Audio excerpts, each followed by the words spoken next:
Hello, I'm Susie the Shepherdess and welcome to my video. Today I'm going to talk about my different colored needles. I like to use different colored needles when I do classes and demonstrations because I think it's easier to follow along. I don't use the different colored needles at home. At home, I use aluminum needles, and these green ones are aluminum. They are my favorite. Aluminum needles are cheap and easy. You don't have to cry if you drop one in the car, underneath the car seat, where you're never ever going to retrieve it again. I do not use these needles at historic events. Aluminum is a naturally occurring element in the earth, but it was only discovered in the 1820s, and the first industrial production of aluminum wasn't until the 1850s. And even then, it was still a very rare and precious metal. It's not something you would use for something as common as knitting needles. The top of the Washington Monument, which was completed in 1884, is a solid pyramid of aluminum because it was such a rare and precious metal.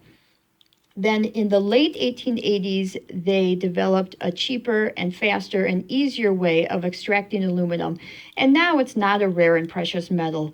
It's so common, we use it to make beer cans. So I use the aluminum needles at home, but not at historic events.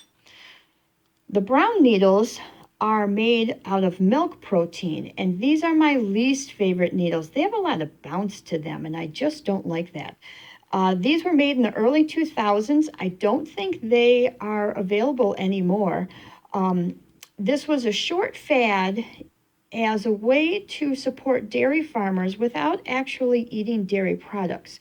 They're made out of a protein that's part of the waste of cheese making. So you're taking a waste product and making something useful. So that's nice. But I don't like how bouncy and springy they are. I prefer a solid, firmer needle. I do use them in my classes though because I like the brown color and I like that they are pretty. They're really a very pretty needle. My last needle is bone. Now this is real bone. This is what I use at historic sites.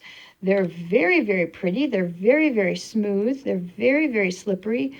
They're also quite expensive. So I don't use them at home because I worry about breaking them. I've never actually broken one, but they just feel like they would break easily.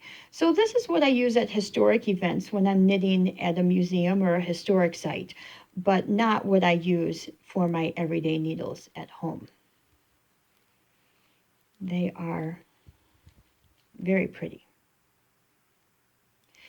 And thank you for watching.